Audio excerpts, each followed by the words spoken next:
before the storm. Things aren't as they were before. You best start bracing. Did you think you could keep us out?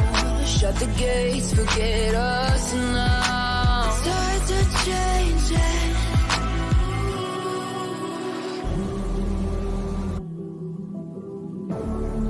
Can you hear the sound? Can't stop us now. We're not back in town, know what we're doing. Things are about to change, it's evolution. Once you shake the ground, you feel it moving. We're the revolution. Can you hear the sound?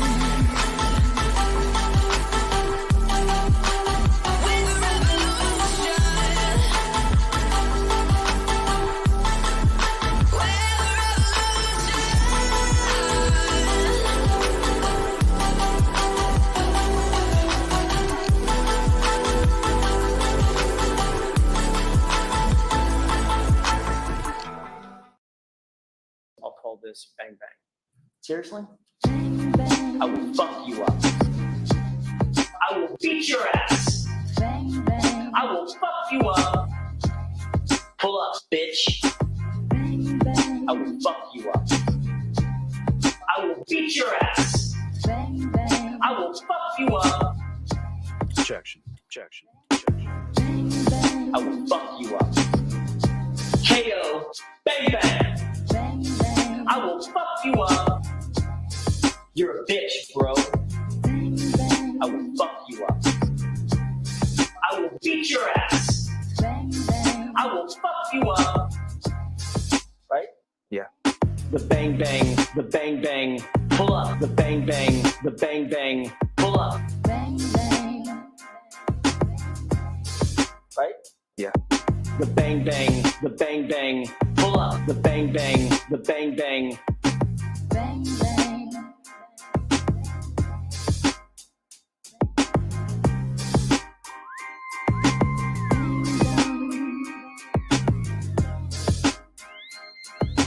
Bang bang.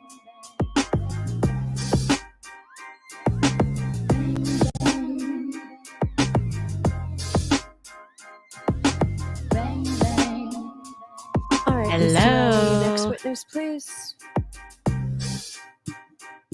Yes, Your Honor, the Commonwealth will call Trooper Michael Proctor to the stand. Please state your name and spell your last name for the jury. Michael Proctor, Proctor.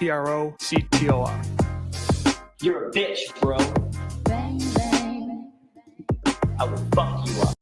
You're a bitch, bro. I'll fuck you up. Hey, everybody. Happy Saturday. I hope you're doing well. I hope you're staying cool. It is hotter than balls outside. I didn't, but I'll look that up. Thanks for letting me know. I'll tell you guys, I moved from California to the Pacific Northwest to get away from the heat, and I am dying. And I feel bad. There's probably people in heat that is way worse than what I'm dealing with right now, but oh, yes. I did see one that Bev was checking him out when he sat down, which was really funny. Oh no, Queen Bella, it's humid there. Oh, yeah, I think it's pretty humid here also.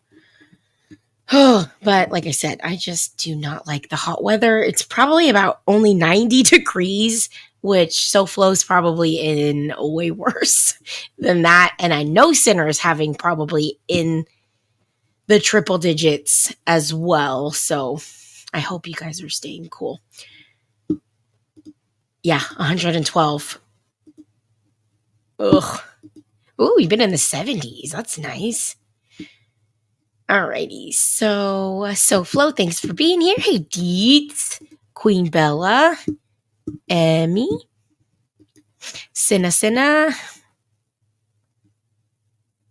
Pookie, the one and only.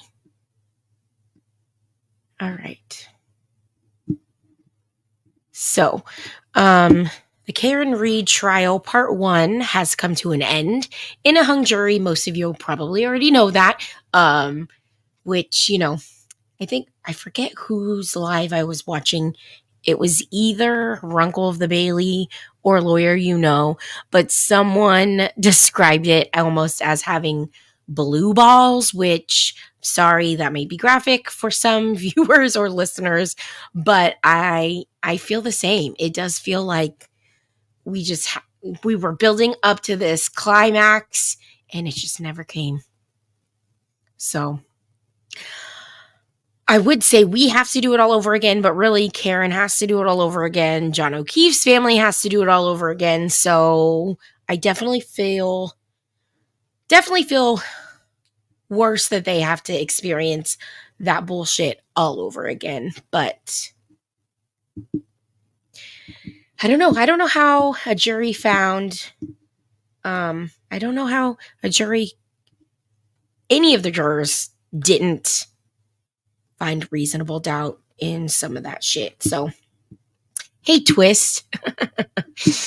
Yes, so that was, oh my God.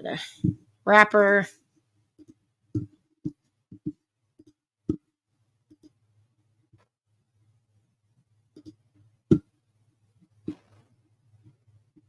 Bye, rapper.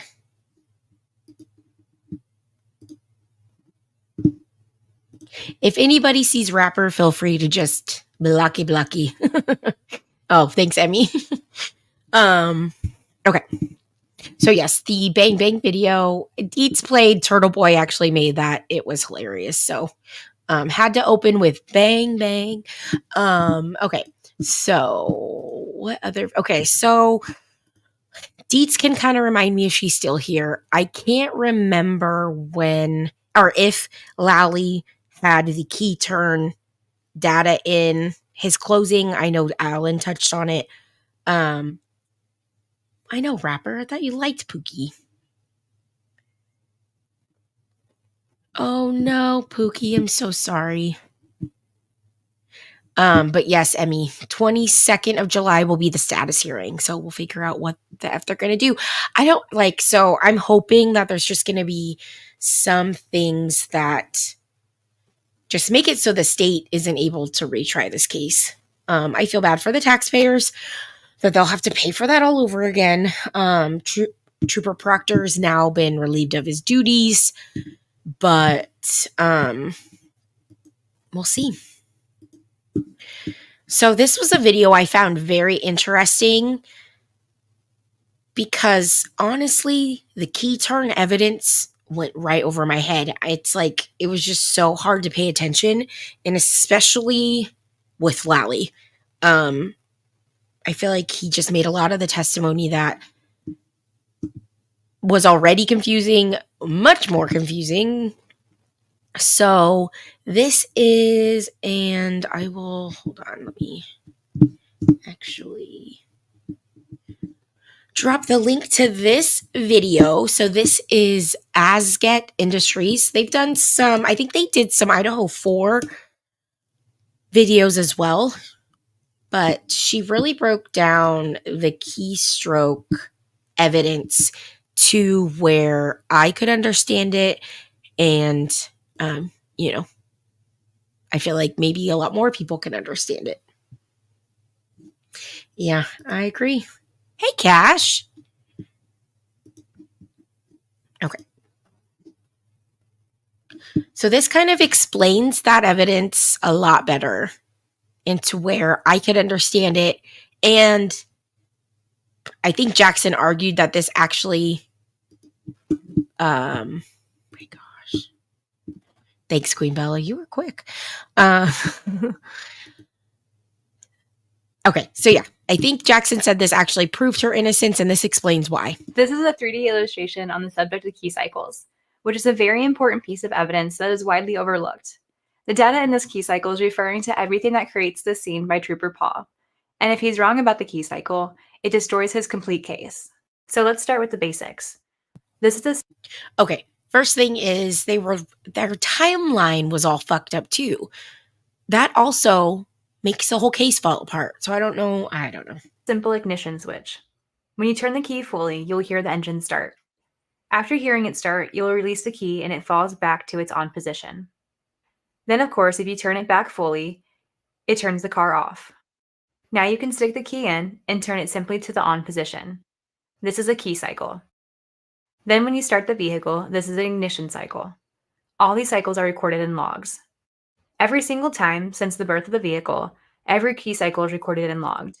Even when you fully start the vehicle, creating an ignition cycle, there will always be a key cycle logged. So when Alan Jackson asked Trooper Paul if every ignition cycle has a key cycle, the answer should have been yes, but that would have hurt his case. So he was either deliberate in his deception, or at the very least, he lacks the expertise in the field to know better. Let's view that interaction. Every ignition cycle includes a key cycle, correct? In a sense. By definition, it has to, right? Doesn't have to. To clarify, regardless of He said in a sense. Okay, bitch. So if you have to get to an ignition cycle with a key cycle, obviously you have to have a key cycle to have an ignition cycle. Fucking Paul. Trooper Paul. the expert's opinion, every turn of the key is a key cycle that is recorded. So let's look at what key cycle numbers they're fighting so hard over. It's right here. Key cycle number 1162, out of Trooper Paul's report, which goes with the trigger report that has all the throttle, braking, steering, and speed information that was created in this scene. The problem is, when the key was put in creating key cycle 1162, Okay, I kind of want to pause because I want to look at this because isn't this where they got the acceleration? Because I don't even see where it says she was going 24 miles an hour. So I don't know. it wasn't Karen putting in the key. Let me show you how we know this. Trooper Paul started the car, creating key cycle 1164 during his testing. Moving backwards in time, we know the next key cycle was when the SUV was drove off the tow truck and pulled into the police department's garage. This would be cycle 1163. When the police department took possession of Karen's car at her parents' home, they started the vehicle and drove it on the tow truck, creating cycle 1162. Continuing, earlier in the day, Karen and her dad started the vehicle and drove it from John's home to his home, creating cycle 1161. And going back one more time, when Karen left John's home at 5:07 to drive to Jennifer McCabe's home, this would have been key cycle 1160. Okay, so 1162, as you can see, was when they drove her car onto the tow truck. But Trooper Paul is saying that 1162 was her reversing into John. But this shows that couldn't have happened.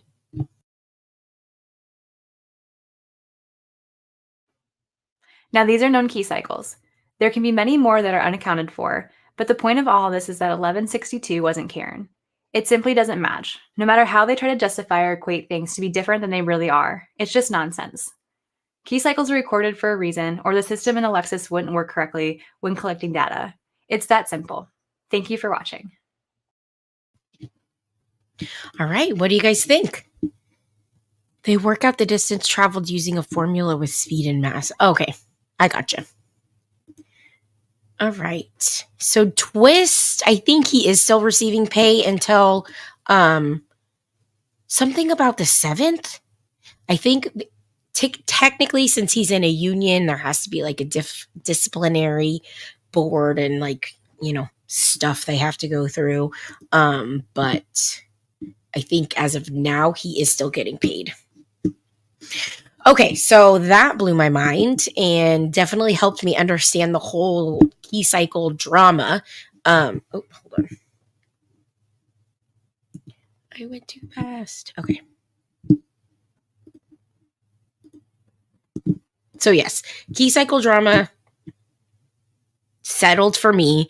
I hope now that people... I don't know if they'll go through the key cycle stuff in the second trial if they try her again, but if they do, at least they have that.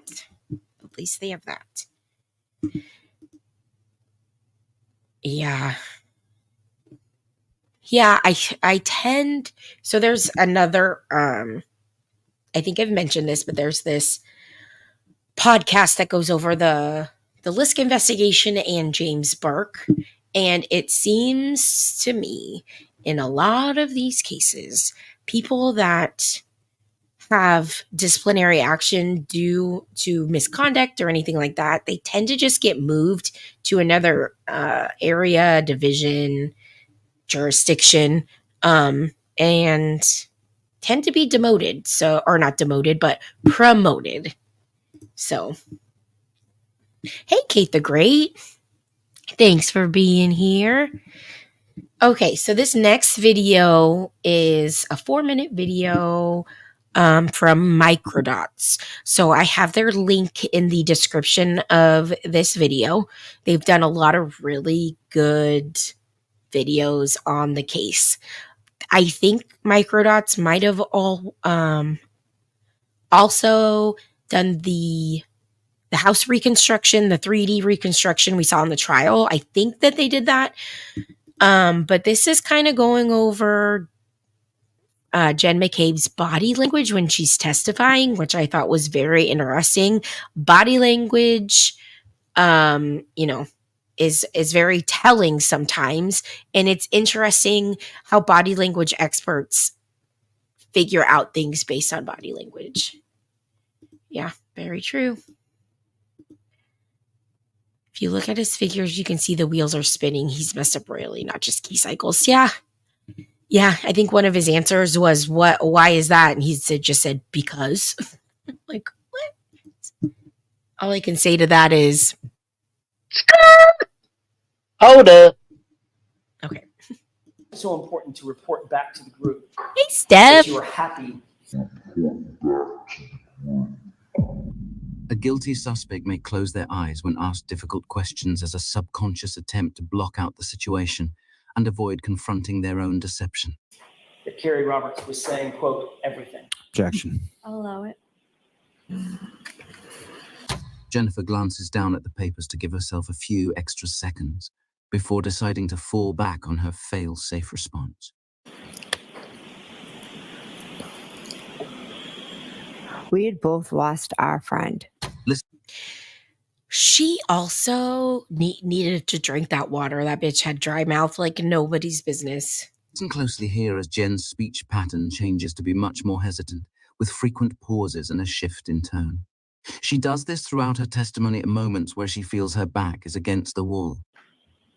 Kerry Roberts was in shock, as was I in shock. The two of us had all this information that just kept coming back to us. And it's terrifying when you go through an experience and you're in shock. Although the entire experience can certainly be described as shocking, evoking terror and shock, as the reason Jen felt it so important to report her happiness back to the group chat doesn't make sense. Like a drowning person, Jen is reaching for anything.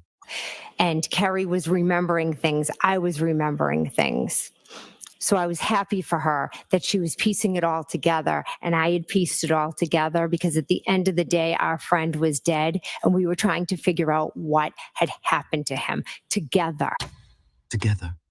Jen has known since day one that in order for this to work, she needs to align herself as closely as possible with and manage Kerry Roberts, longtime friend of the Oakey family. There was no direction. We were all trying to figure out what had happened, because that's what you do when you lose somebody you love. Jen is highly skilled at manipulation in social situations.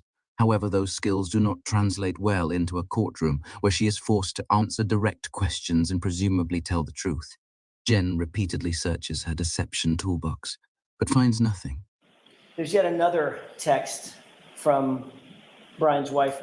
Ooh, that eye roll. Dang, Deets. Not even... I thought that they would at least say 7 days, like the ring, but 9 days. Well, nice knowing you, Deets. I'm just kidding. Nicole. Get another text from Brian's wife, Nicole, on January 29th, and this is on page 2226.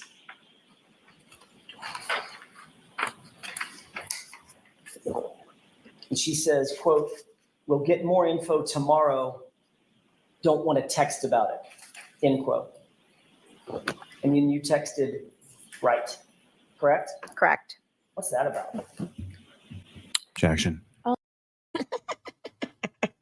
What's that about? Allow it. Jen did not want to answer this question and was hoping the objection would be sustained. When she processes that it wasn't, her disappointment is evident.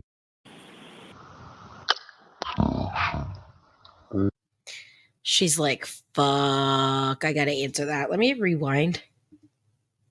And she says, quote, "We'll get more info tomorrow. Don't want to text about it," end quote.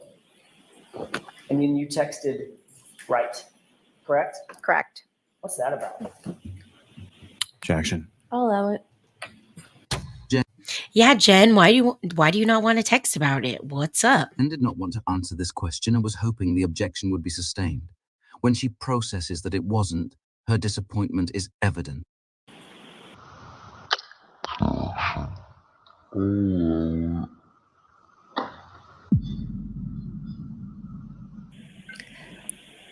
We decided that we would talk on the phone. My children look on my phone. Her children look on her phone. We were working with the police. I was sharing information and everything that had happened. Jen falls back into the speech pattern she uses when telling unconvincing lies, which is very easy to recognize once you see it. We didn't want it to leave our little circle because we were trying to figure out what happened, and we're not going to go running around letting people see, oh my gosh, they think this might have happened or that might have happened. It was nothing more than let's not text about it. So you wanted to keep it.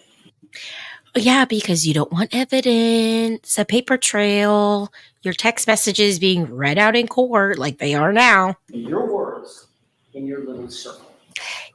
Emmy, this is microdots. The link is in my description of this video. There's going to be, oh gosh, I think 3 more videos we look at of theirs that are really good.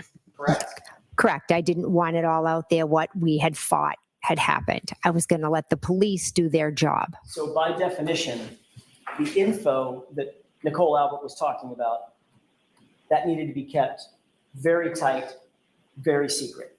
Correct? Correct?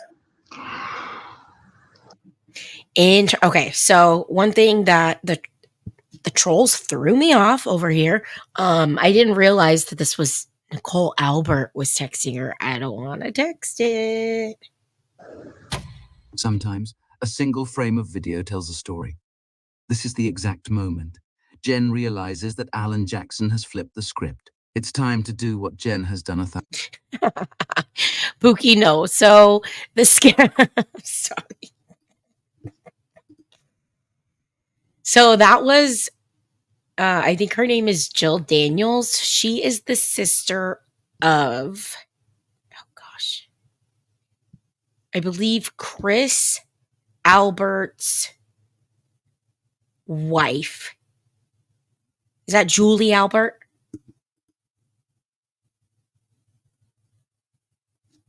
I think Julie Albert's sister, who's married to Chris Albert, and Julie Albert's the one that called Officer Buchnick, Officer Bukaki. 1,000 times. Evoke the police. We needed the police to do their job, so we weren't going. Texts, and Nicole wanted her texts, and the group wanted their texts to be kept secret and private.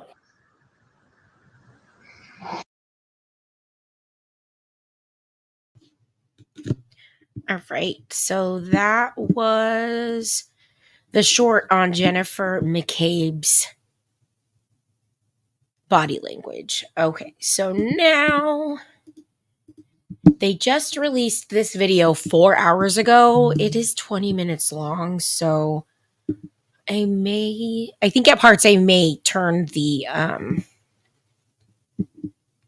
turn it on 1.5 speed, but in the beginning I believe there's some information that we need on normal speed, so oh God, Cash, No, thank you. No shakes of that. Okay. I'd like you to listen very, very closely, and I know that it is a muffled recording by definition. I'm not going to do that. From this point forward, I want you to pay very close attention. I want to ask you if you hear a voice, very muffled, toward the end of this recording. We can play it with your permission. Yes.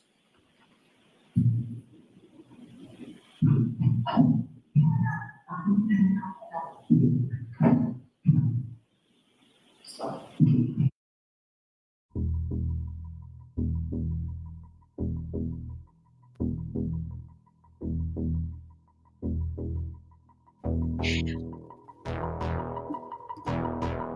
I see Jasmina and Cash asking if we, I think, had any indication of how many jurors voted how. That hasn't been, I think, officially released yet. There have been rumors, but I don't think there's been any official information on how the jury was planning on voting.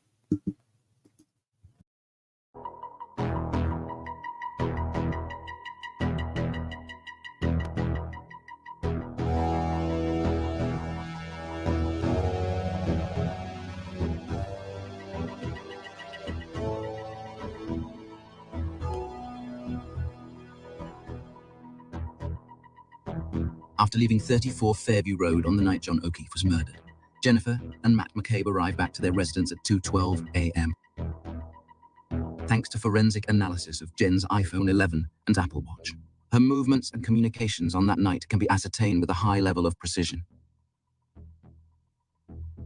Records show that she unlocked her iPhone at 2:23 a.m., 13 minutes after arriving home.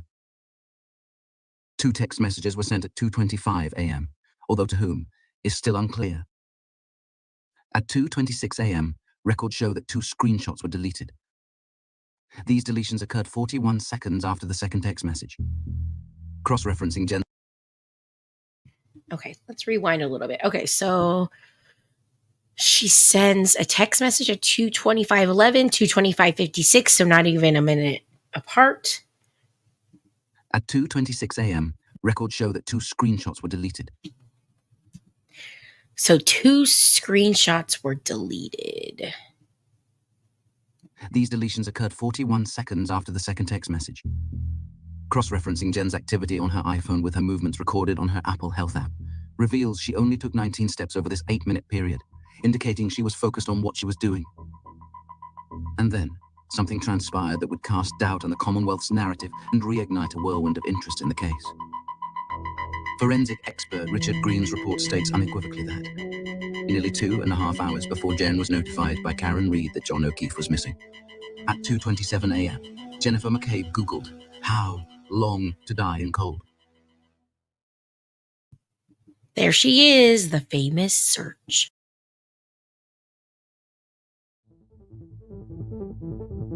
After her phone use ended around 2:30 Hey, Cheese. Hey, Jen's recorded Zen. number What's of up? steps indicate that she likely didn't sleep much that entire night, with the longest period of inactivity being a mere 78 minutes. At 4:53 a.m., Karen Reed called Jen McCabe and then Kerry Roberts looking for John. The three would ultimately meet at John's home at One Meadows at 5:46 a.m. After seeing he hadn't returned, they would take Kerry's vehicle to go out looking for him.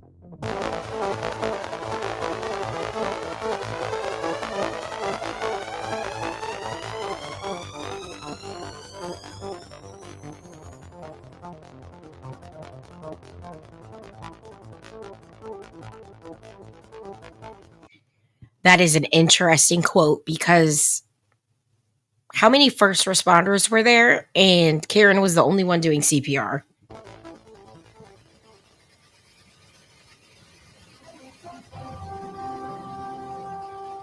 On this edition for Saturday, January 29th, a weekend winter storm brings blizzard conditions to the northeast, packing near hurricane-force winds and heavy snow, creating blinding blizzard conditions in some areas.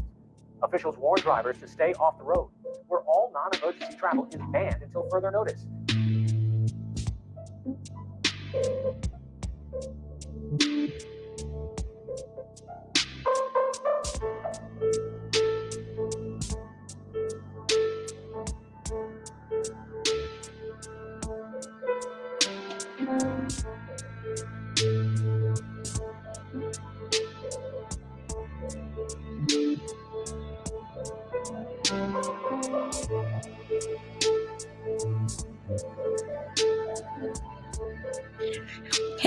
Hey, Grain. Thanks for being here, guys.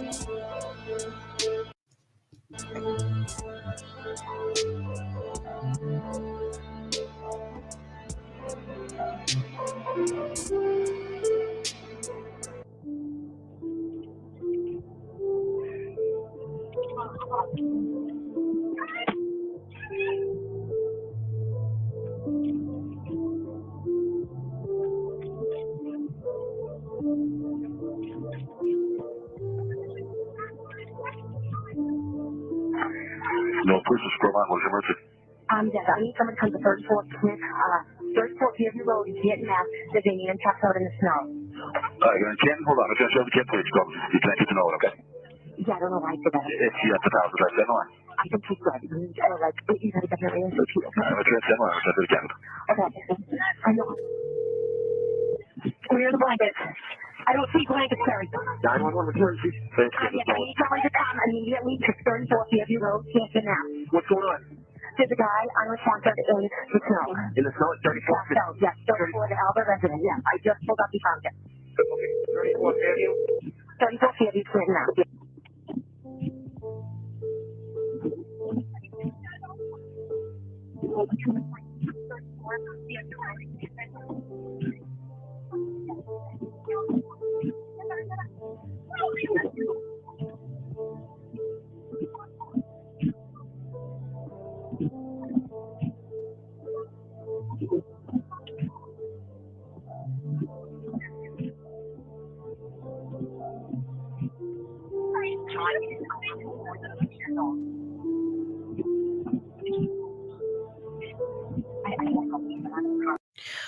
Okay, so Jen, okay, I'm glad that they cleared up these 911 calls. I know other creators have done it, but I haven't listened to it.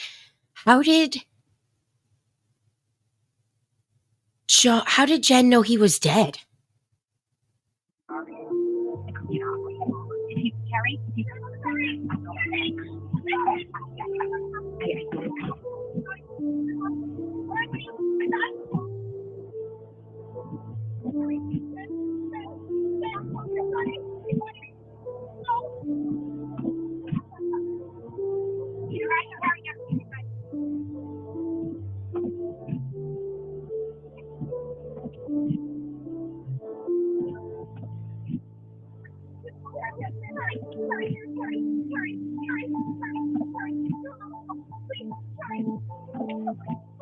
I know I'm on the phone with the answer. I know.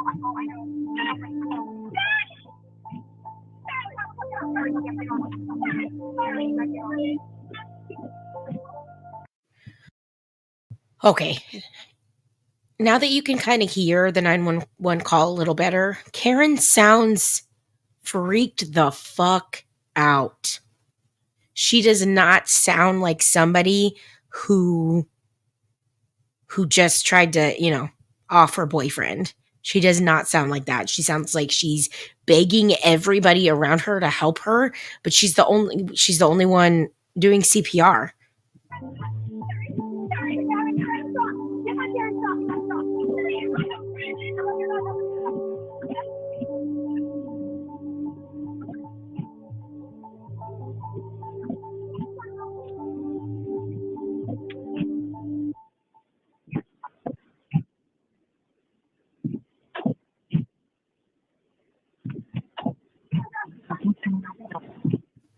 Oh, Deets, I must have missed that. Did somebody say that she was saying sorry? Yeah, she's screaming, Carrie, Carrie, because she's trying to do everything. It sounds like she's trying to do everything she can to save him, but nobody else is helping her. And Carrie's like telling her to get off of him.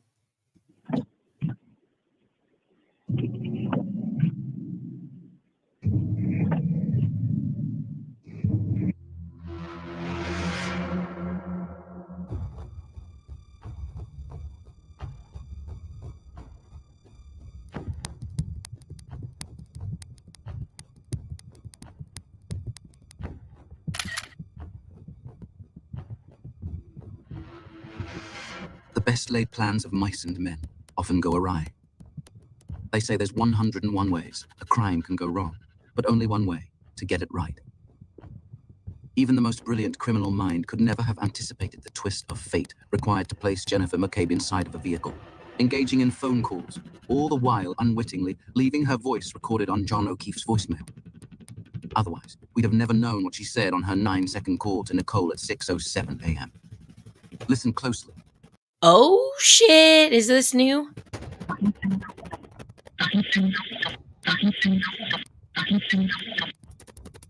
Now imagine a scenario. It's 6:07 a.m. And as you lie in bed asleep, following a night of heavy drinking with guests at your home, your phone rings. Surprised by such an unusual occurrence so early in the morning, you reach to see who it is. It's an incoming call from your sister.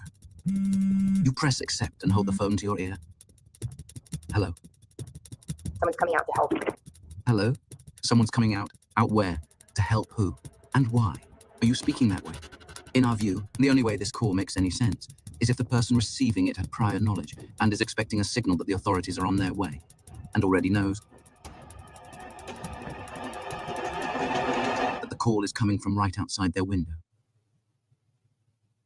The call's coming from inside the house. Everything you've seen so far, the 911 call, the 2 calls to Jen's sister Nicole, the screenshot of Brian Albert's contact information, and 15 other call entries were deleted by Jen McCabe later that morning, according to forensics. There's record of 34 outgoing and 29 incoming calls shown on Jen's call log, all made between 5:33 a.m. and 6:27 p.m. Within those 12 hours and 54 minutes, she spent 4 hours and 36 minutes of that time speaking on the phone. She spoke most frequently to Kerry Roberts, with a total of 14 exchanges between them.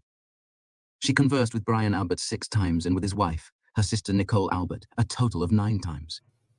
While the content of these calls remains unknown, we can draw some inferences from the metadata based upon other information known about the events of the day. At 8:38, the Canton Police Department called Jen. Kerry Roberts calls Jen quickly after, at 8:46. At 8:50, Tom Beatty tries calling Jen back, but the call was missed. Jen had tried calling him 3 times unsuccessfully earlier that morning between 5:33 and 5:57. Here, we reach the end of the calls Jen allegedly deleted from her phone. At 8:59, Jen calls Michael Lank for a quick 13 seconds, where she requested that he return to 34 Fairview because she remembered more information. Jen would then switch over to Kerry's incoming call. The two spoke for a relatively long 5 minutes and 28 seconds. At this point, Officer Michael Lank and Lieutenant Gallagher arrived to retrieve new details from Jen. She claimed she wasn't sure if she mentioned this to law enforcement earlier, but now remembered Karen saying, "I hope I didn't hit him," while the 3 women were out looking for John. At 9:30, Jen likely finishes up giving her revised statements to Canton PD, and then calls Kerry for 2 seconds. Then Kerry calls back for 1 minute 44, and again moments later back again for 1 minute 27, and then again an hour later for a full 15:04. At 10:55, Michael Proctor calls Jen for the first of 2 incoming calls he made to her according to the record. They spoke for 1 minute 18 seconds. We can surmise based on timing he was calling, at least in part, to discuss a state police interview with Jen, her husband Matt, and Brian and Nicole Albert. Jen would leave 34 Fairview at 11:16 and arrive back to her home before the interview started at 11:30 a.m. Why not conduct the interview at their current location, 34 Fairview Road? We don't know. Perhaps they didn't want unfamiliar officers entering their home, choosing instead the private residence of Jen and Matt. We've broadly approximated the location of where the meeting took place on this map as to not reveal their address. Regardless, something interesting happened when you do a Google search for directions from 34 Fairview Road to any location within this 1-mile area. The first and fastest route that appears is via Washington Street. This implies that the 4 individuals undergoing interviews, and perhaps even the state police overseeing the process, likely passed directly by the Canton Police Department en route to the meeting, a venue ideally equipped with audio and video tools designed explicitly for this purpose.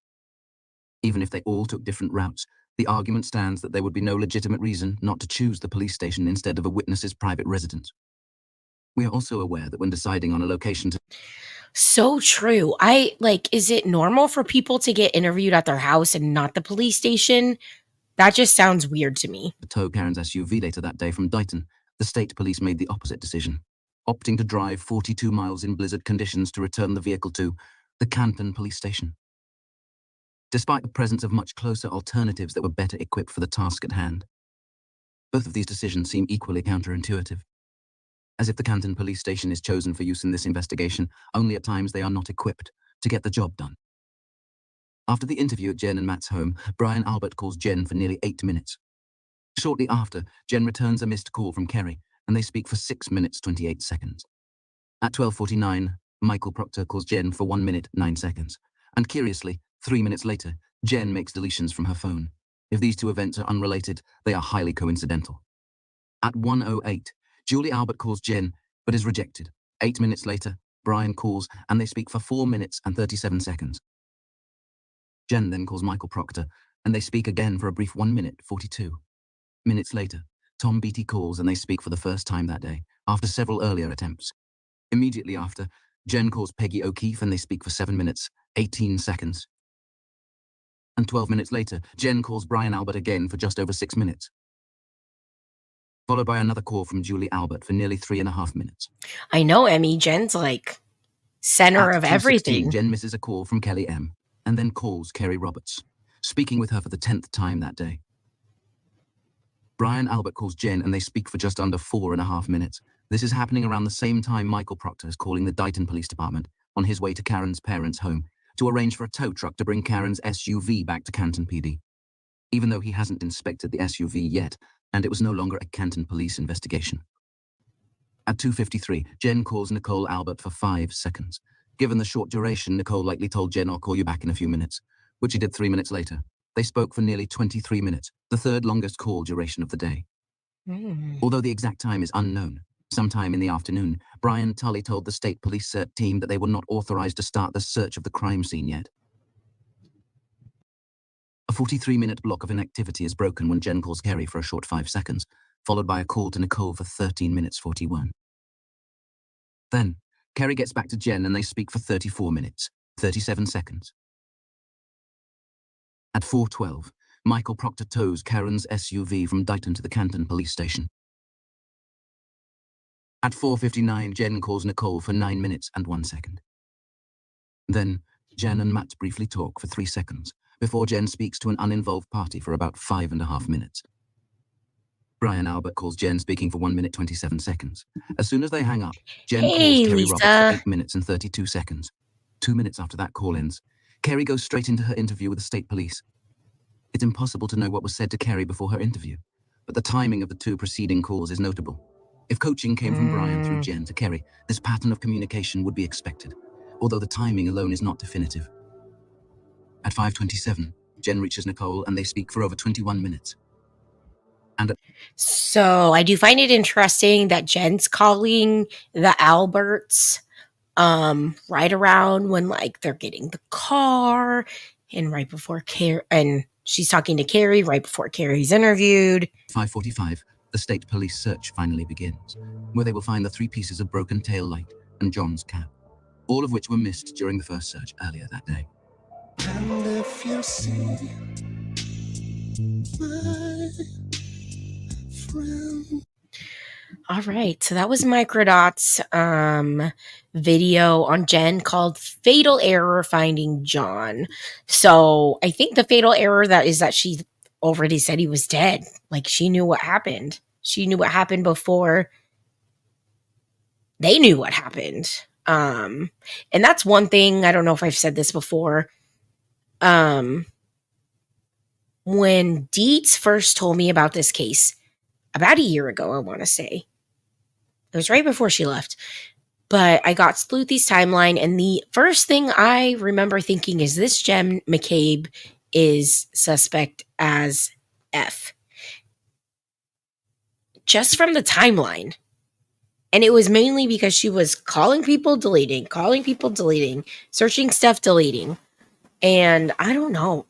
I mean, maybe my husband deletes a lot of stuff off of his phone. Like, he's somebody that will delete text messages just to keep his inbox clean. But I don't know. Okay.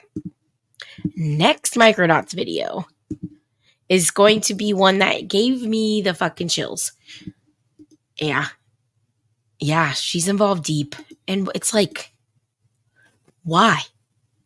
I get you want to protect your family, but I don't know.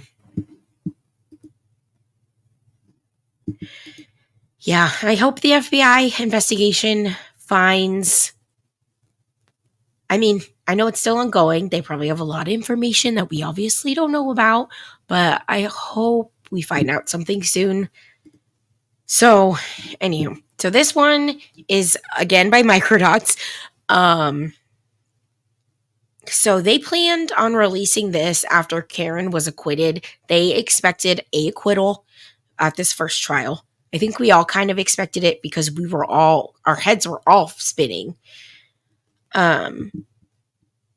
And so this was something that they planned on releasing after she was technically acquitted, but she wasn't, as we know, hung jury.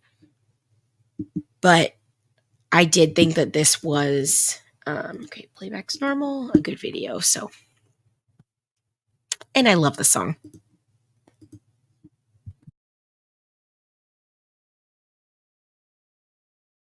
Oh, yes, Lisa. I love Aussie Insiders videos.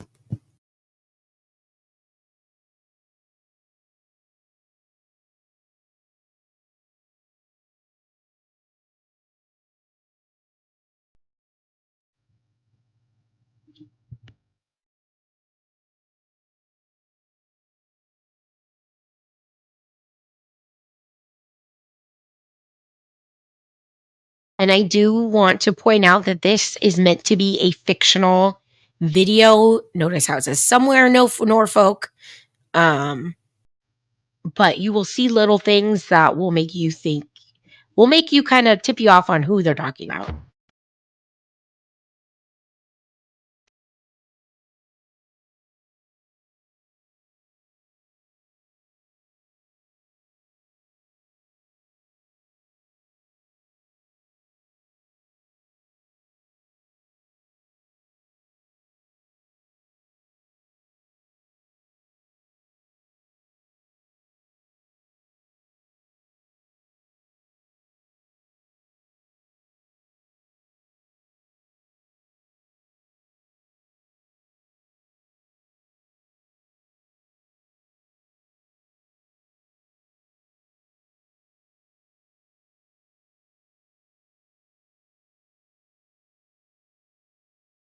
Notice the donuts.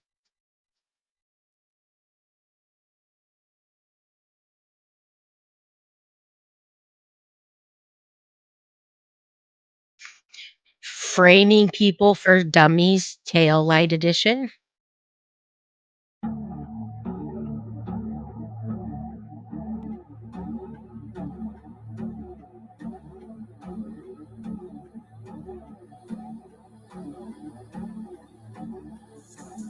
I find it looks the same, but everything has changed.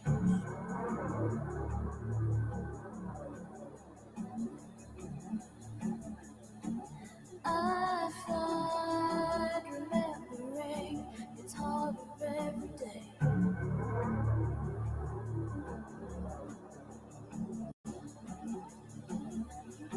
Sometimes I still believe who I pretend to be.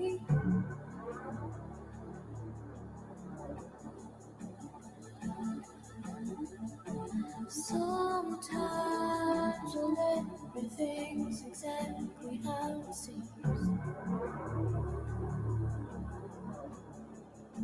Exactly how it seems. Exactly how it seems. Exactly how it seems.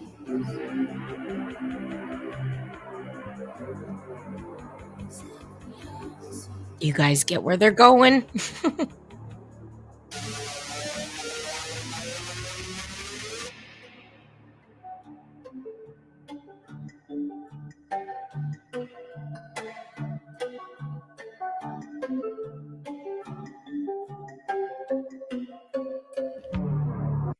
Whoa, rapper. The hell? The hell? Jasmina, we are watching, so this is called Everything Has Changed. This is Microdots made this video. They plan to release it if and when Karen was acquitted. So obviously this is just a kind of a dramatic imagining of what may happen, once the federal investigation's done, once hopefully Karen is freed.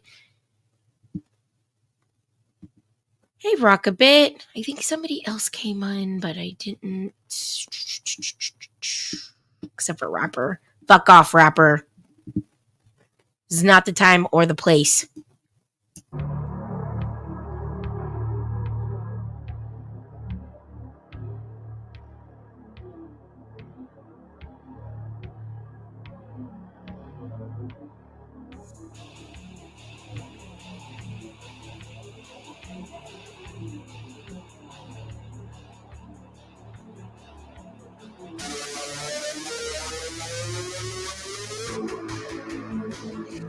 Hey, KDB.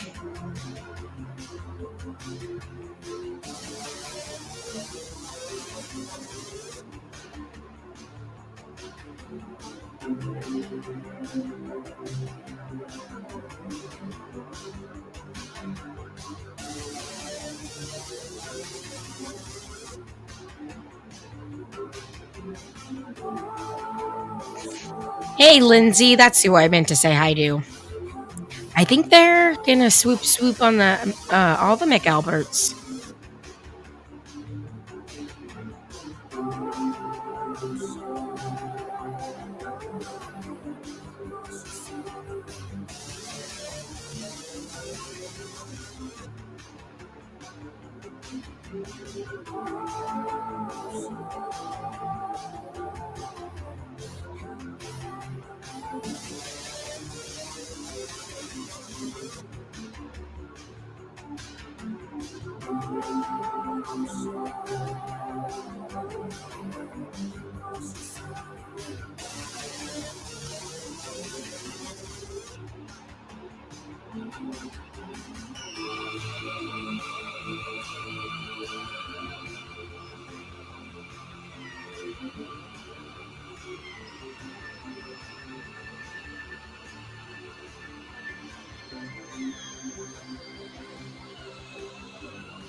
All right, so that was Microdots. Their Everything Has Changed video. Like I said, I think it was kind of a dramatic imagining if, Karen was freed, acquitted, and then there were indictments from the federal investigation.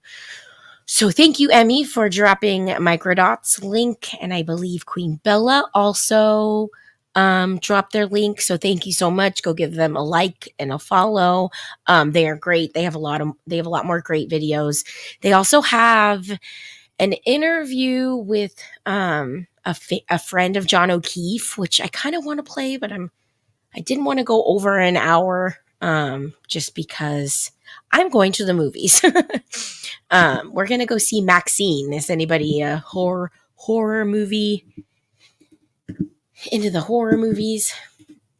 Maxine has been one I've been waiting for a while, and it's finally coming out. So we're going to go see that tonight.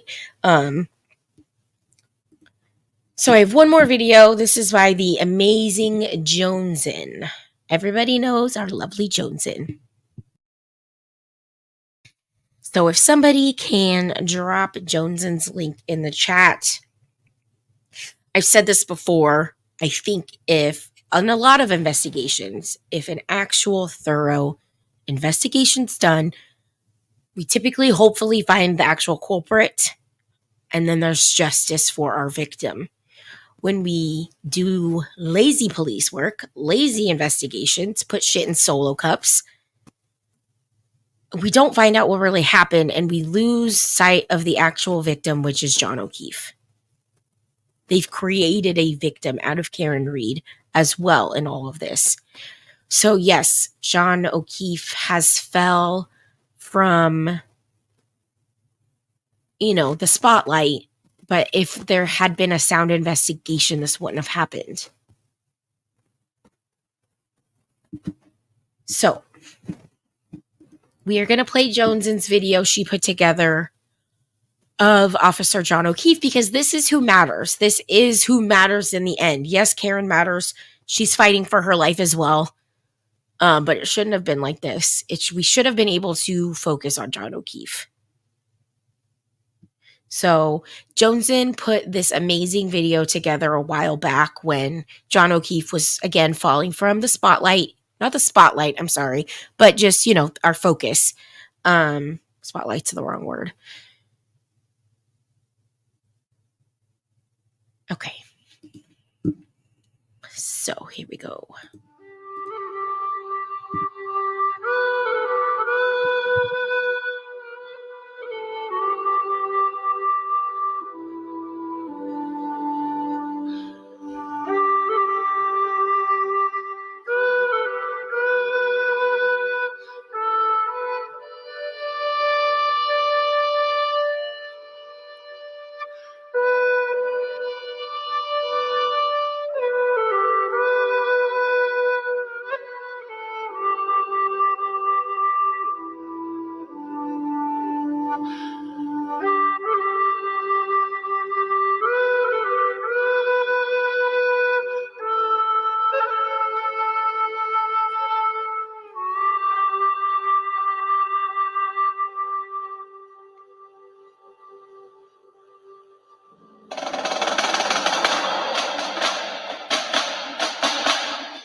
Oh, almost got a little choked up.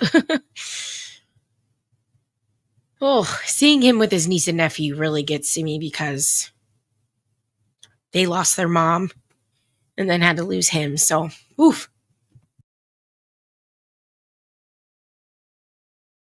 Alrighty, well, thank you guys for hanging out with me. I didn't mean to be a bummer at the end, but wanted to make sure that we remember John O'Keefe.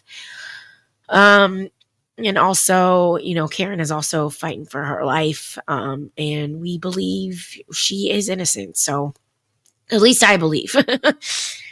All right, guys. So thanks for hanging out with me. Me and SoFlo are going live tomorrow on the Real Housewives of YouTube. So, make sure to check us out if you guys are around tomorrow. Oh, I love you too, Bella. Love you guys. You guys are the best. Make sure you guys check out the Real Housewives of YouTube tomorrow. I kind of did a little Canadian accent there.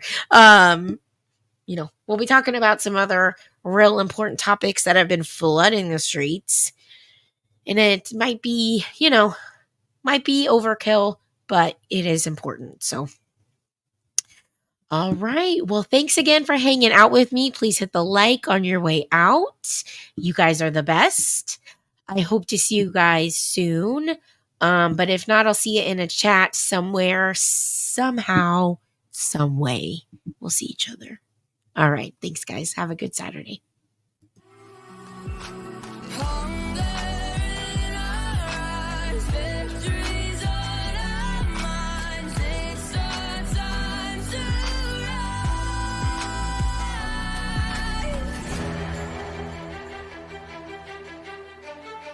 Can you hear the sound? Can't stop us now. We're not back in town, know what we're doing. Things about to change, it's evolution. Voices shake the ground, you feel it move.